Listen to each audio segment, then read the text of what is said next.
So tonight we've got the real pleasure of having Robert Egger here to do a Liberty Salon on Gonzo philanthropy. I've had the pleasure of knowing Robert since we tried to do the math, I think 6 years ago. Right around now, we met here in town, Cosmic Night at Jimmy's Bar. And I sat down next to him and we shared some ideas and thoughts about tequila. And I think a few drinks. And then he looked at me and he said, "Do you know where a guy like me can find a Hunter Thompson for Sheriff poster?" And I said, "Oh man, this story's much better. Man, okay. You're underpedaling this. I know. Let's do this back." It was my 50th birthday, and I was invited to speak at the Aspen Institute. And the reason I said yes, beyond Aspen Institute, it's a big deal, cool, right? I only wanted to come to pay homage to the doctor. I wanted to go out to Woody Creek.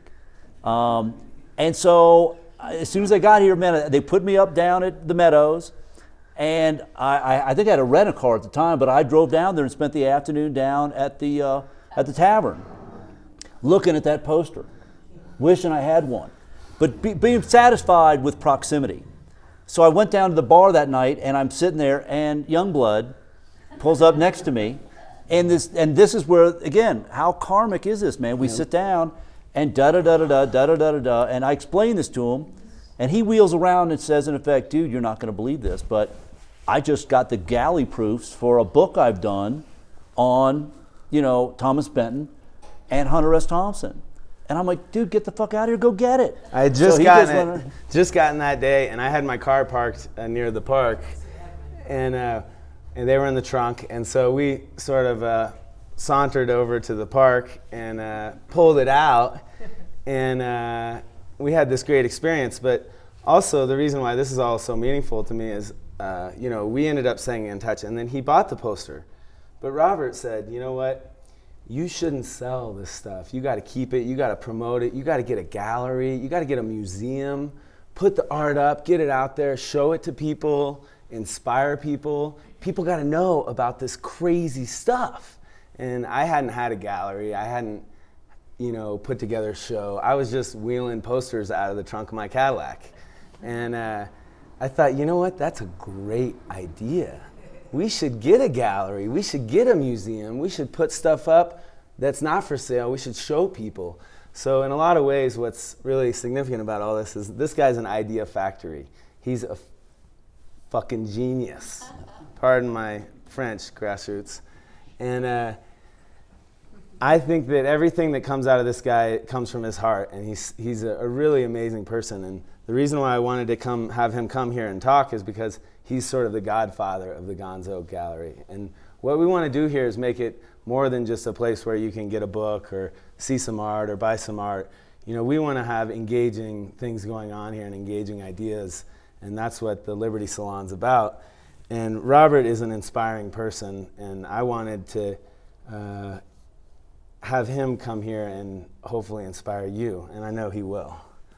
So. Well, no, man, it's so funny, man, because we kept in touch for a while. We've been friends, and I've been excited to see this. And in fact, I came back a little while later, and we spoke, I guess, at the first iteration of the Gonzo Gallery, a block and a half up the street, and just weird karma, man. I reached out, and another young guy pulled up in front of the LA Kitchen, which I just opened, which we'll talk about, in this giant, red, beautiful, pristine Cadillac, similar to the one DJ had.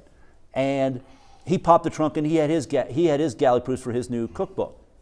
And I couldn't help the karma. I called up and said, "Dude, you're not going to believe this is fucking weird. I mean, I don't know what it is with Cadillacs and copy edits, but he said, wow, dude, da-da-da. We started talking again about the new book, and literally the next day, the Aspen Institute called up and said, "Hey, we want you to come and speak to a bunch of young nonprofit leaders about leadership and change and personal style." And so that's where I was today. In fact, any second now, a big truck of 20-somethings are going to come pulling in here. They just finished having their final dinner tonight at the Institute. So. And I'll give you guys a little primer on Robert real quick. He founded the DC Central Kitchen around 30 years ago, and pioneered a whole new idea about using food as a vehicle for change. And the first event, I believe, was at the presidential inaugural ball. They donated their food. George Bush Sr., first donor of food. Yep. And then Robert and his people reformatted the food. They brought it to a kitchen, reformatted it, and then they fed homeless people and struggling people with the meals. And that's not all, the gist of what he does. What he also does is not only just give the food away, but he started a program to educate people and make them cooks. And there's a program that he does with people that are sort of downtrodden or down and out or left out or ex-convicts. And then they go through this program where they're the ones who reformat the food that's donated. And then through this program, they learn a craft and a occupation. And then when they get done with the program, Robert and his people get them jobs in the restaurants and in the industry that support his program. And it's inspiring on so many levels because, you know, it's not just solving the problem of feeding people, it's additionally helping people create a new start and a new life for themselves, all while taking something that would just be thrown in the trash. And I think as the world moves forward, we need to have more ideas and people like Robert trying to make a change before we create a world that we don't want to live in. And so tell him maybe briefly just about the LA Kitchen. He just opened a brand new facility that's amazing in Los Angeles. So yeah, well, you know, we want to talk a little bit tonight about the kind of intersection between Gonzo and whatever you choose to do in your life. And for me, it's philanthropy. But now you got to understand, man, I, like many people, in fact, it's funny, one of the reasons I wanted these young people to show up today is we're reaching a point, it's critical, man, where for a lot of younger people, they don't know the doctor, you know, and if they do know the doctor, they might know him only from, you know, Fear and Loathing, and they might not really comprehend what I think is probably one of his more brilliant moments. You know, when we all have those crossroads. Mine happened to be at across the street from the White House, from the State Department on a rainy night where I went out for the first time I had ever gone out to volunteer. Here come the Aspenites. Okay, great. Yeah, this is great news. And we'll just, as they come in, just tell them to get seats. And if you guys don't all mind, maybe you could all move forward, everyone, and then we can get a couple rows of people in the back. Sorry for this brief intermission, during which we can talk about Grassroots TV, the community organization that is filming this event. They're amazing people.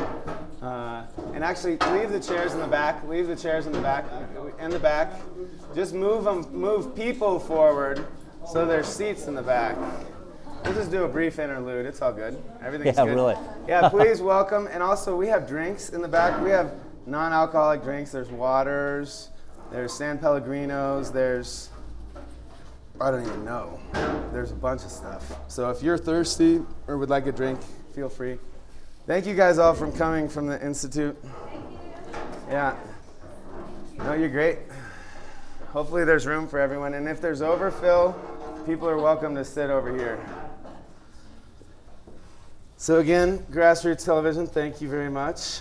And we're going to get back to Robert. He was just talking about LA Kitchen. Again, perfect timing, because we were talking about the moment in life where oftentimes you have to make a big decision, where you quit talking and you act.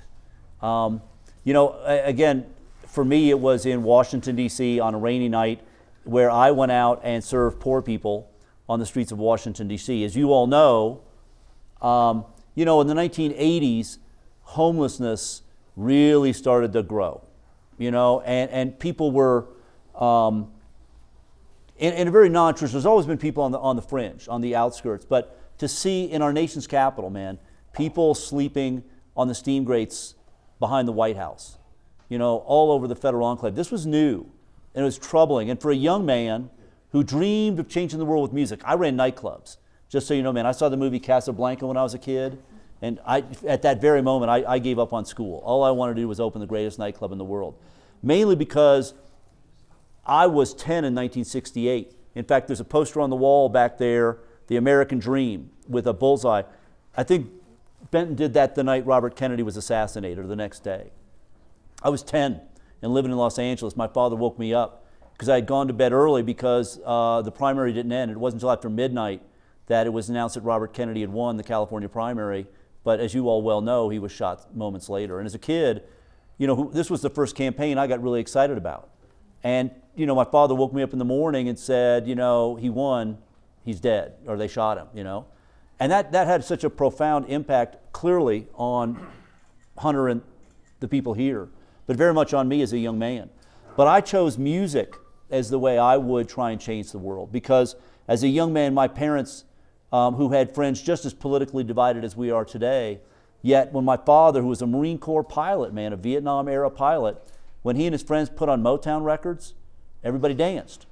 And as a young kid, I became mesmerized by the fact that the very ideas that got Dr. King and Robert Kennedy and others assassinated got people to dance. And so I became really, really astounded by the power of music. So I went into the nightclub world really excited about how could you disguise really scary, big ideas about change as entertainment, just long enough to get people to open up a little bit and maybe hear something that they wouldn't ever want to hear if you just said, let's talk about race, let's talk about prison, let's talk about wage, let's talk about housing. So that's what I did. But I went out one night with some friends who really dragged me, kicking and screaming, out to serve people, and I encountered charity, which is in effect well-intended groups, and we went out night after night. These groups went out, different church groups, and they took for turns buying food, cooking food, and then serving it to people outside. And the night I went out, all full of anxiety about what would it be like, man, to really get up close and personal with somebody who I had kept a respectful distance. I said it today, man, my name is Robert, and I'm a recovering hypocrite, because I had spent so much of my youth dreaming of changing the world with music, yet when I was asked to go out in my own backyard, I looked for every excuse to avoid it. But I ended up face-to-face with people, but face-to-face from a distance where I was up in the warm truck, and people that we were serving that night. It was raining in Washington, D.C., and here was this long line of people down the street, up the road, outside in the rain, all huddled up, trying to stay warm dutifully while this truck pulled up, and then they got in line and went through. And I was just so upset by that, this idea of the kind of subtle bondage of that charity, that naively, I thought I'd try and do something about it. So I came back with a business plan that was just based on FedEx. It was a brand new business model. And Fred Smith, the guy who started it, had disrupted the entire system by proposing this radical idea that for $10 you could get a letter from Aspen, instant up to LA, but it went to Memphis, Tennessee as a hub. He used this hub idea. So I'm like, man, why don't you create a FedEx for food? Every single night, I worked in restaurants, right? So I knew how much food we threw away. But I knew that not just restaurants, but caterers, hotels, universities, mountains of food were being thrown away for lack of an alternative. So I just proposed a kind of FedEx for food. But what I wanted to do was fundamentally shorten that line. So the idea of offering men and women a chance to come in out of the rain and be part of the solution and to be part of a cooking program. So that in effect you could take food that was donated, teach people a skill, feed the city more food, more people better food for less money, and then return to the restaurants men and women who could show up and help them make more money. Everybody would benefit, right? Now, one of the reasons I love talking with young people is to kind of steel them for the inevitability that we all have had. I'm sure everyone in your own life has had that moment where you have an idea, you have something you've thought through, that you believe fervently in, and you make your presentation, and you're understandably prepared for a few naysayers. But I was wildly unprepared for the cavalcade of negativity I got for this idea, and how desperately people were trying to shoot it down, up to the point of suggesting, and they're not bad people, they were just trying to hold on tight to what they knew and what they were comfortable with, but they suggested that I was naive to think that restaurants would hire men and women who were homeless or addicts. And I'm like, dude, you've never worked in a restaurant, So I love to say, man, you can't be too fucked up to get a job in a restaurant, It's the island of misfit toys, anybody.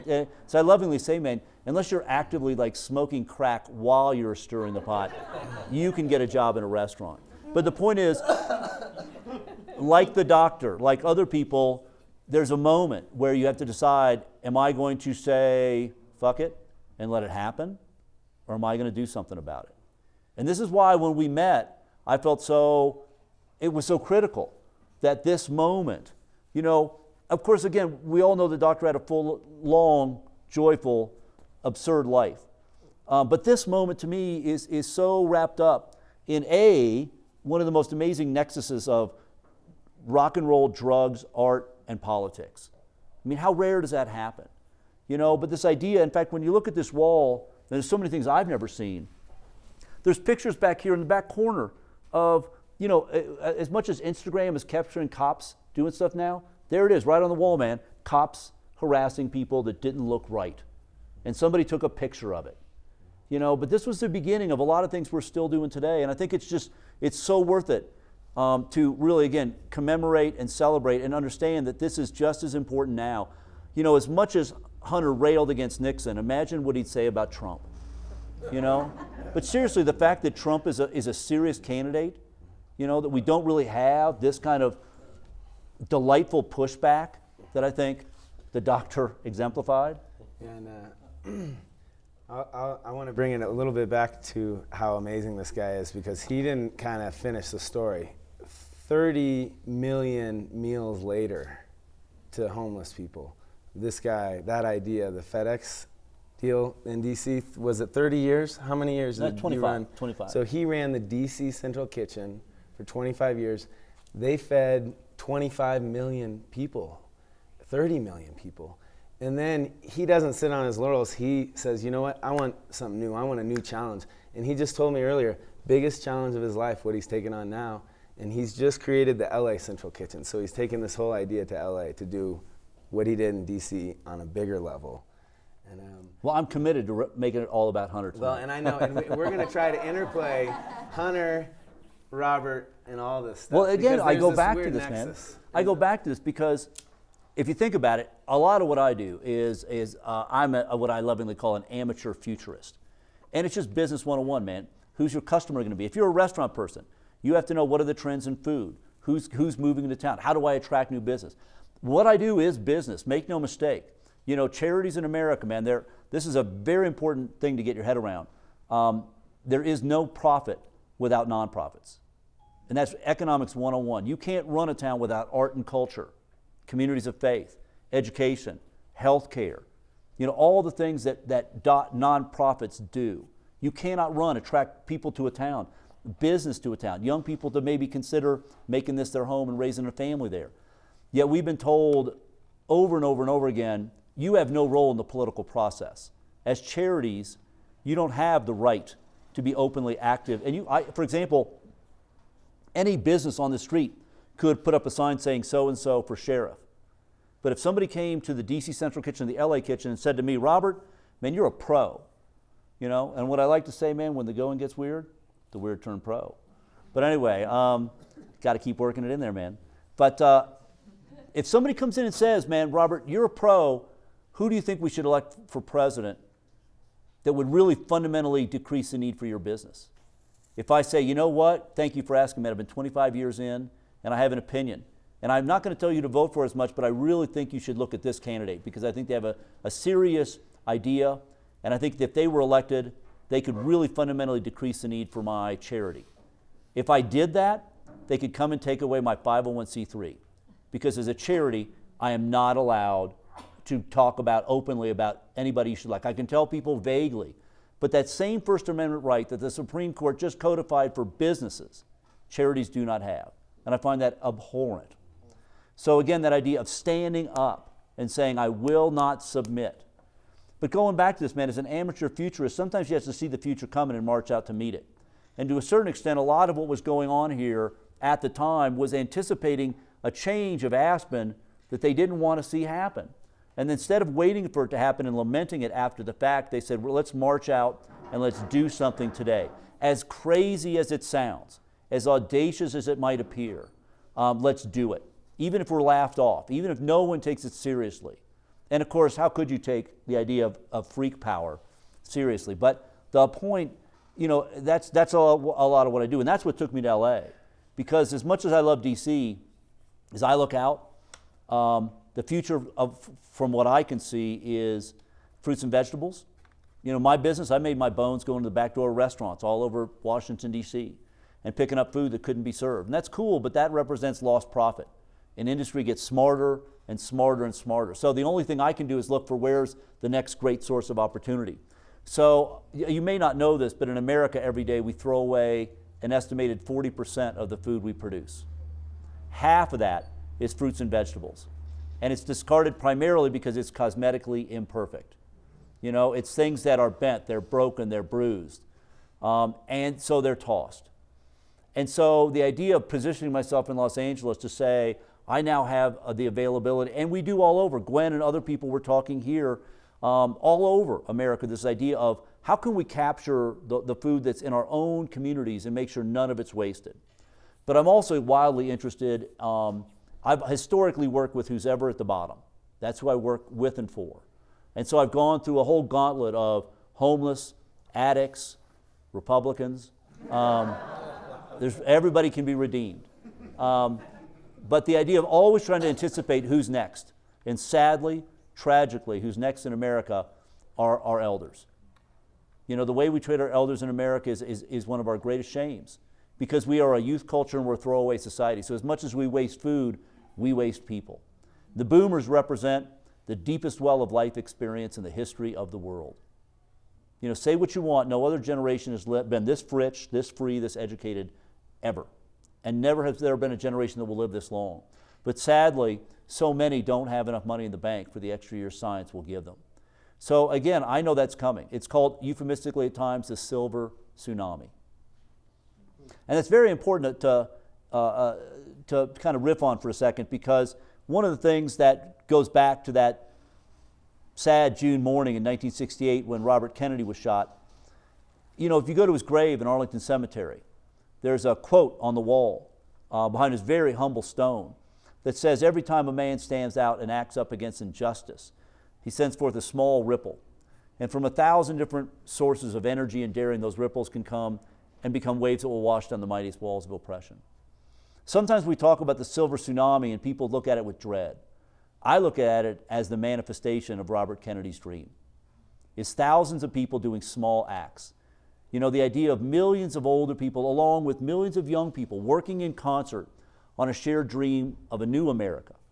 But this idea that sometimes it's just the small daily acts, whether it's making sure something isn't thrown away, or somebody is fed, or somebody is respected, or somebody's given a job, or somebody is engaged, all those things, I'm very intrigued by what that could be if we stand together. And this is very much, when we talk about Gonzo philanthropy, that's what I'm interested in. It isn't making charity more efficient, even though there's a role for that.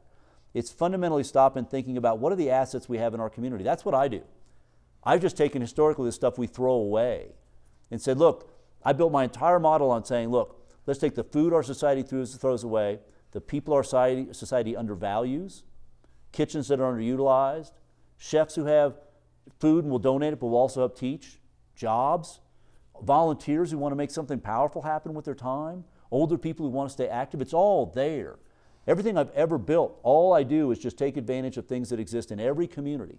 Then I just move the pieces around. I try to remain unencumbered by the notion of tradition or order.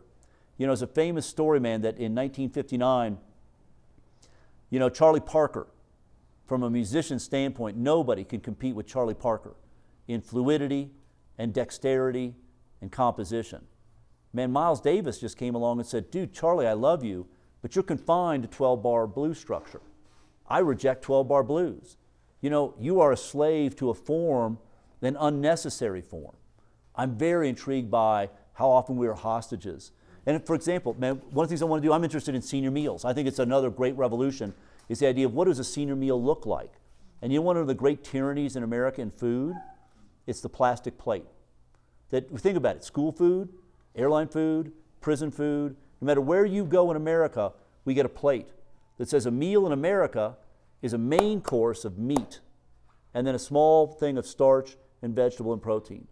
You know, once you look at that and you realize that's the problem, and you get rid of the plate, suddenly you're free and you can recreate. So I'm looking at our model. I'm interested in a bento box for senior meals. The idea of small meals with distributed protein, so you can still give understandably reluctant carnivores something to hold on to. You know, here's 2 shrimp on your couscous. Here's a little piece of flank steak on your lentils. But the idea is you can start to introduce alternate proteins. You can get the cost of a meal down so that you can really get to the point where we can feed lots of people a healthier meal for less money.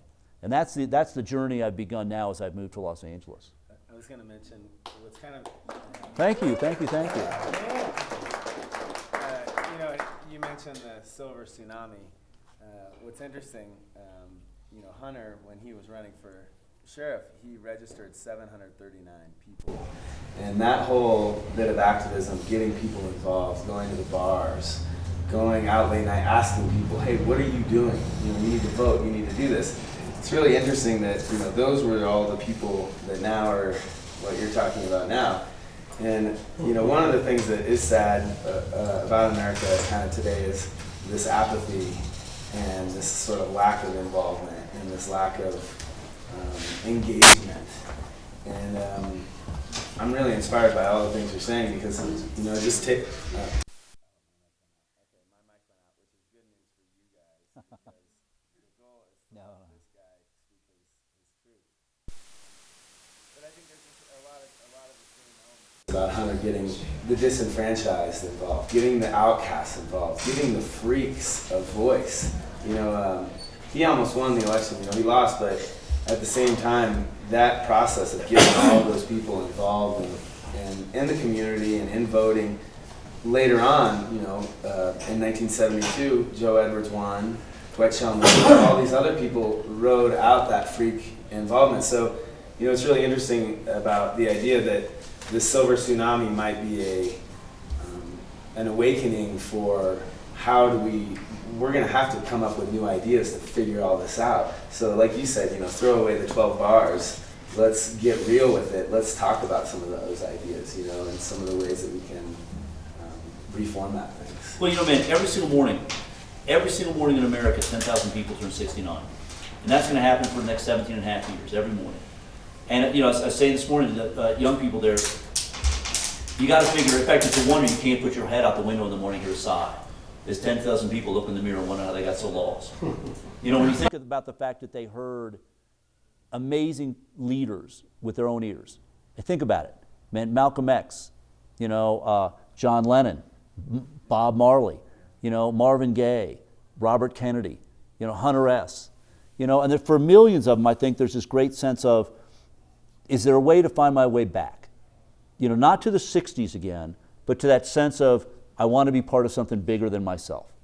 You know, that's what I think is an amazing opportunity. And there's 100 million young people in America, the millennials, who've been raised doing service, who for them, philanthropy will be, again, how do I spend my money every day?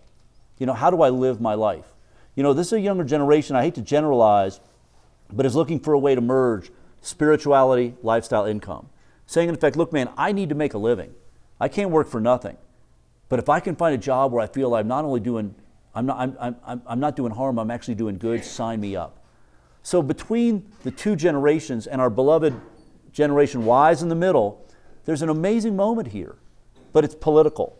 This is why I'm back here, man. This is why I was so excited to come back, because ultimately, you know, as I said, I love what I do.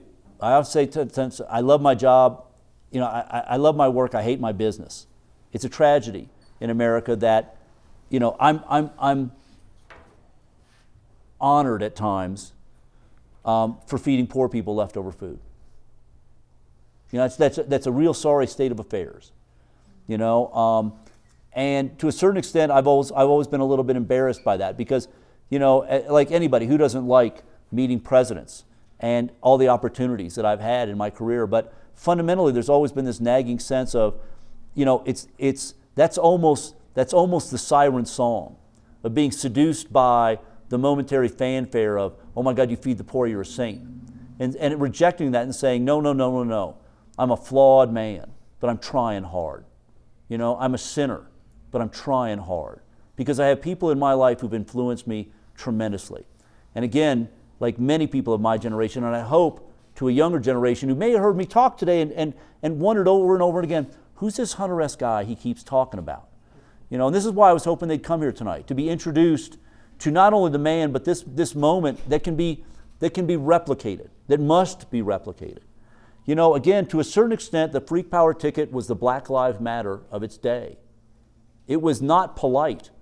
You know, it was the miscreants. It was the people in our society that this town would have loved to push out. If, you know, in fact, my father was a generation of men who'd say to me, you know, son, I don't remember homeless people when I was young. And it's like, because you had a sheriff who could take people to the edge of town and drop them off and say, don't come back.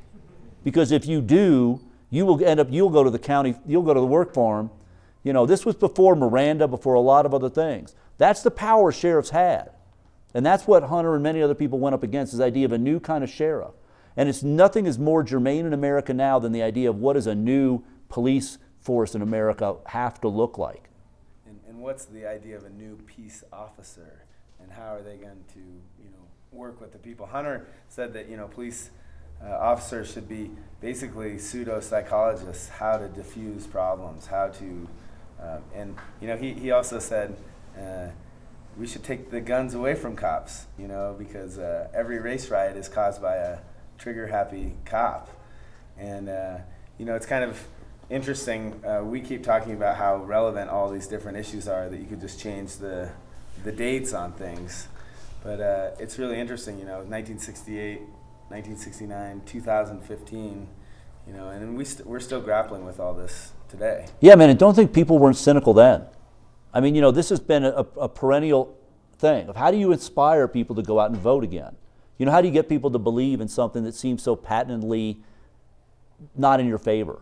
You know, and in fact, that's one of the things that really living in D.C. for many years was one of those wake-up calls. I had a conversation with somebody once. We were talking about elections and the idea that forces are literally trying to get people to be cynical. That a lot of what you see on TV, a lot of what you read is designed to get people to stay home. To in effect say it doesn't matter if I vote. You know, it doesn't really matter because nothing changes. And that's what people want. You know, and particularly to say to young people, it doesn't really matter. You know, and that's why, again, I still, in my own personal life, this is why I have to go. Like, I started a political action committee at the charity I ran in D.C. You know, and again, this idea of saying we must fundamentally go out and elect people. You know, it's not enough to say good, bad, right, wrong on the sidelines. You have to be engaged. And believe me, man, it was one of those very interesting moments, and I'm speaking to my brothers and sisters in the back about leadership. The charity I ran had a board of directors that were threatened by that. That said, in effect, oh man, if you start getting political, funders might not give us money. And it's like, again, this is sometimes what happens. It becomes the machine is threatened, protect the machine, versus use the machine to threaten the status quo. You know, and that's what really, that's one of the reasons that I really wanted to strike out again. Not that the board, in effect, was able to stop that, but again, to once again reframe myself and put myself in a position where I could rebuild fundamentally. The LA Kitchen will be a badass machine of love, butter, purpose, empowerment, vegetables, but that's the Trojan horse. It is going to be a lethal political weapon. Because what I'm after is I'm saying there's a new kind of commerce that I'm interested in. I run a social enterprise. And what I'm saying, and again, I may have said it earlier, and I'll apologize if I did, but just to reiterate, my business model, I'm coming along and I'm saying to Los Angeles, which spends well over $10 million a year on senior meal contracts. And the number of seniors is going to double in 10 years. But the current contract, and I guarantee you the same thing's most likely true in many American cities. The model is a major company, and they're not bad. I'm not bad company, but the point is the model is processed meals and profit leaves town and never comes back.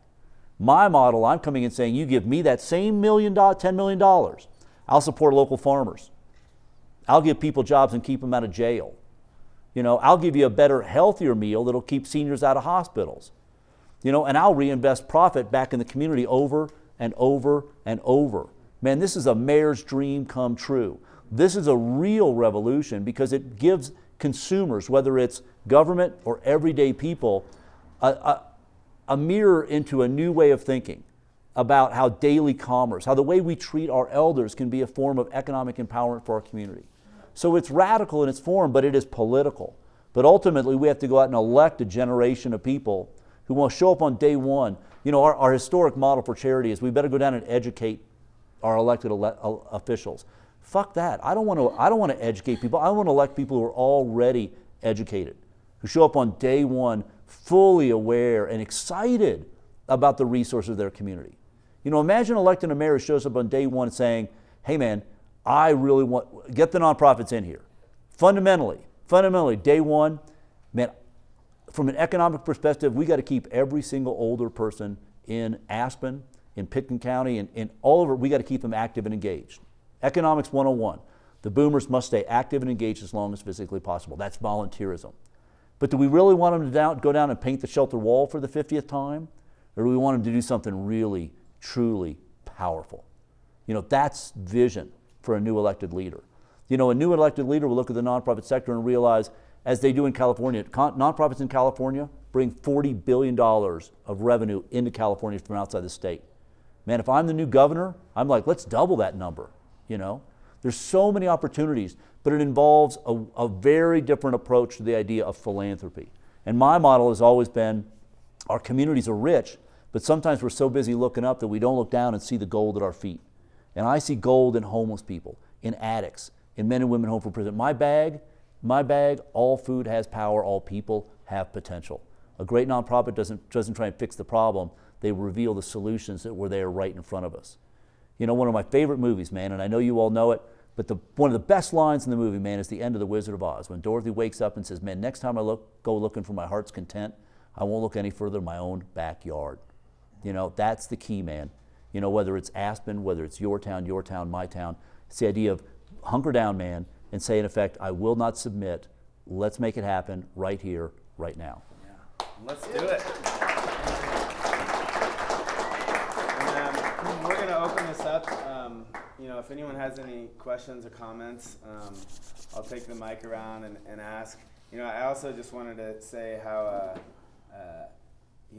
Robert, one of his heroes is Hunter. And that's how cosmic this whole thing is. And so if you have any questions about Hunter, the campaign, what Robert does, LA Kitchen, whatever, let me know. And I urge you all, as I'm going to buy a couple of books. Okay. This book is really, it's so important because it for the first time, it puts it down. And I think it is a beautifully designed book. It is a beautiful book that talks about a very strange time. But I urge you all to buy copies. They make great holiday gifts. Anybody out there? All right.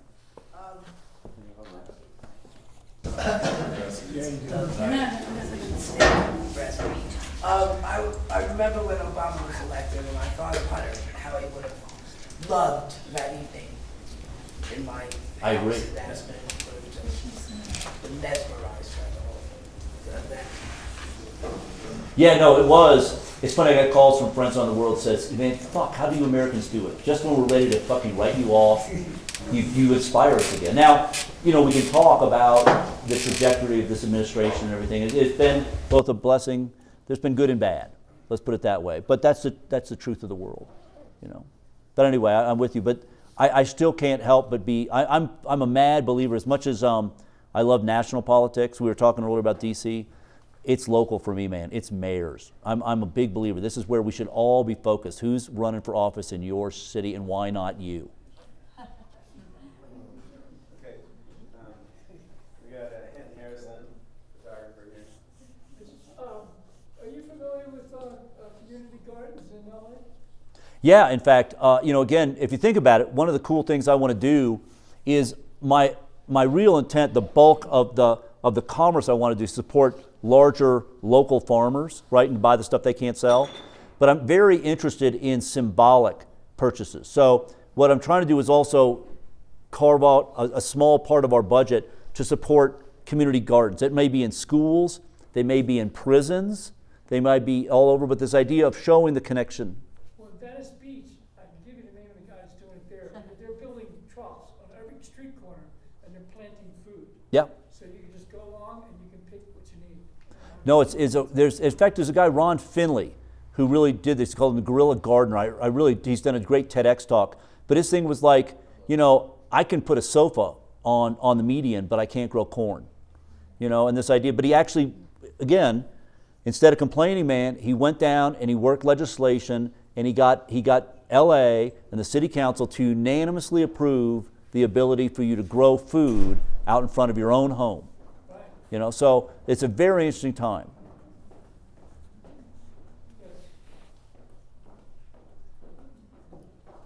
Where is your kitchen? Is it like around Skid Row? No, it's interesting, man. You know, I'm very interested in where's the best use of my energy. So it's near right downtown. It's in Northeast LA, right on the river. So we're only a stone's throw from downtown. It's very important to me because I really like being in it.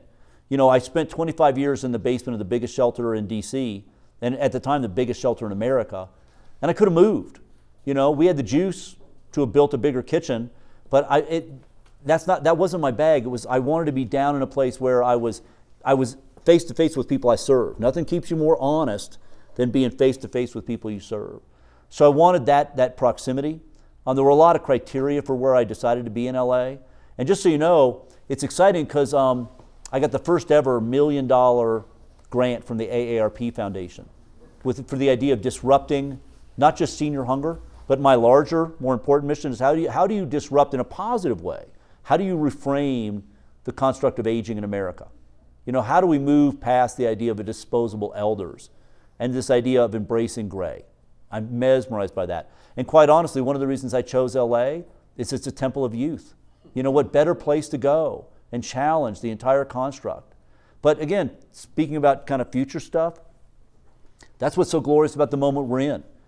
Not to get too far down into it, but, and I'm going to use gender here specifically because it's important to identify, if you were an actress, for the longest time in the Hollywood structure, you were put out when you passed a certain beauty construct, right? Suddenly, over the last 20 years, particularly with the advent of HBO and stuff like that, older actors and actresses got gigs. Suddenly, with the proliferation of Netflix and now all kinds of places, suddenly you're seeing something really powerful. Not only older actresses getting gigs, but older actresses who don't change their appearance. That in effect, and Frances McDormand I think is one of the most courageous, because her bag is, this is who I am, and I'm a motherfucking pro. You know, deal with this. I am an actor, and this is who I am. And this is a big, profound moment, because I think what you're going to see is a very long, needed discussion about what is beauty. You know, what is success? What is happiness? I said it this morning, man, one of the worst failures I've ever seen has been my generation's version of success. And I really don't want to try and burden another generation with this notion of you are your car, you are your stuff, versus, you know, you are a friend, you are a human, you know. And so a lot of what I'm trying to do in LA is say, man, you are beautiful, you are needed, you have value to anybody who comes in, and opening a business that is 24/7. In fact, man, I want to have a giant, big thing on our door that says from Stevie Ray Vaughan, if the house is rocking, don't bother knocking. You know, I want that energy, that sense of this is a fucking party every day, and we're here to rock, rock, rock, not just LA, but the world with this idea. Because it's not just us, it's what Aspen was at that glorious moment. We're just a beacon, and there's a bunch of beacons. You know, the advantage we have now is unlike back then, where they had to create their own newspapers. All this shit you're seeing here, they had to create this because the normal media wouldn't cover them. You know, they didn't have YouTube or Twitter or Instagram or 1,000 other vehicles that now allow you to talk openly about what you're thinking. So, you know, if you combine this energy with those opportunities, what can't we do? So, one more question. How do you deliver? Do you deliver this, or do they all come to you? It's mainly we're a production facility. Now, I'm sorry, what I started to say though, and it's really important, just so you get a little mechanics here, I ended up partnering up with these two guys who wanted to build what now is the biggest food incubator space in America. There's 54 restaurants in 64 food little kitchens in a 60,000 square foot, what used to be a derelict warehouse. We're 20,000 square feet. We're the anchor tenant. But it's a very cool environment because, think about it, I have the ability in the space to sell food to 50 different people who want to buy source verified local. They can come and help teach our students. We can do internships and get jobs. Then I can buy product for them to put in our senior meals. So primarily we're a big processing hub because my bag is, I want to be able to break down a tractor trailer of donated product every day. You know, and then cryovac it, freeze it, refrigerate it. But the goal is to, you know, literally chop, dice, zest, puree. And I say this all the time, brothers and sisters, pureeing is the future. Mark my words. Seriously, because think about this. You want to get really down into it, the power of food, Alzheimer's is going to be a scourge. Why should I be content on selling healthy food when I can partner with UCLA and USC's medical schools, geriatrics departments, and deeply experiment the connection between food and vegetable combinations and medical regimes. You know, purposely to set out to really try and explore at the deepest possible level the power of food, not just to bring people together into community, not just to create economic ripples, but to fundamentally get deep down into almost the molecular nature of food. It's a fascinating time to be involved. And to bring an army of chefs in who were also allies when we did school food in DC. In fact, if you go to the DC Central Kitchen's website, it's probably still one of the more dynamic experiments. Locally sourced, scratch-cooked meals made by felons, served by other people who were employees of the kitchen who didn't have the same checkered background, but nonetheless are part of theirs. I have to get used to saying theirs.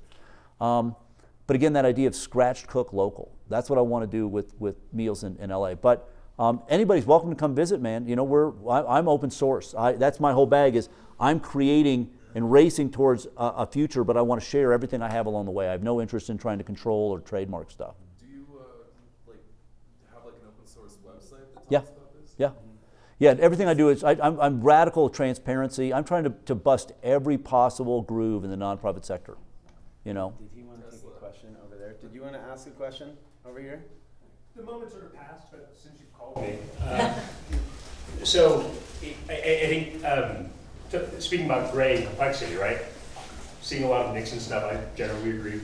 But like for the world that I work in, poverty, hunger, he was the best anti-poverty president we had. Greatly expanded federal programs. Right? I mean, Yeah. it's weird. Nixon. Well, yeah, and you know, Benton and Hunter had a particular thing out for Nixon because he had sort of come at them and tried to censor them and send Sure. attacks. And Complexity, right? Yeah, it's actually really Founded the interesting. EPA. Yeah. That's right. And Well, again, this is Bill Clinton. Well, I'm sorry. No, I'm no, not trying to please. defend him. I'm struggling with it. Well, I we still were struggle talking the with other it. night about it, all these different complexities about things, because we were talking about incarceration and recidivism and how people are always, you know, these 3 strikes you're out and all this stuff, and a lot of that happened under Bill Clinton, which I couldn't believe. Like some of the new Welfare laws. reform. Yeah, welfare reform was. But you know, we were talking about it earlier, man. It's leadership. You know, Nixon didn't set out to be the first and only president to be, you know, to resign. So while you do great things, how do you avoid the wrong journey? You know. Is it right there? What's up? An awesome segue. So I'm fascinated by leaders, and we're talking Hunter S. and the wonderful positives. But you learn a lot from the negatives. So like, what kind of missteps or what weaknesses? And this would be a question for either of you. Did Hunter S. have that we should pay attention to? Wow, dude, that's good. Please. Maybe I'll answer that. You know, one of the goals with the new book, Free Power, was to look at the serious side of Hunter. You know, later in Hunter's life, you know, he became known as sort of like the Gary Trudeau, Doonesbury character, you know, kind of high on drugs and shooting guns and being By the way, totally for crazy. younger people who made Doonesbury, a lot of people don't know Uncle Duke was Hunter S. You know, that was the model. I think a lot of people don't get that. And I think, you know, you can obviously talk about we all have faults, but one of the things I wanted to do with the new book is talk about Hunter's serious side and his serious political ideas and his radical ideas about changing politics and influencing politics. And you know, later on, I think, you know, people that know about Hunter Thompson's life and career, you know, later on he didn't necessarily have that much productive work, and he didn't do some necessarily groundbreaking stuff. I mean, he wrote great stuff his whole life, but you know, obviously drugs, alcohol, all those things, you know.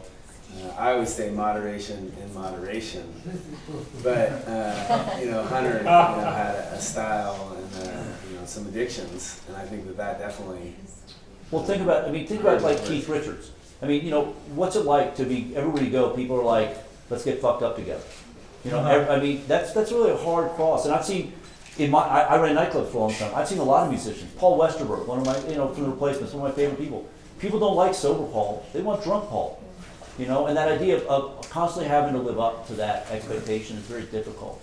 So, you know, again, it's funny. Sometimes we kill our heroes. You know, Sometimes they kill themselves. yeah. So I think we're it for the night. Val, why don't you give me the microphone? My mic ran out. And I just want to thank Robert again. Oh, And yeah. I'm so thrilled, man. You know. Robert's doing a lot of exciting things, and trying to support what he's doing. We are taking donations to the LA Kitchen tonight, and In the form of tequila. and I also want to thank everybody for coming. You know, this was a great second Liberty Salon. Tomorrow night we have Jerry Goldstein and Lauren Jenkins, Pulitzer Prize-winning journalist and Hunter's old attorney, in reverse order there. And then Saturday night, the photographers who took these amazing photos, as well as Joe Edwards, who did these posters, and he inspired Hunter's run. They're going to talk about their interactions with Hunter. So we're going to have some exciting events, and then we've got books for sale in the back. And thank you again for coming, and rock and roll. Right.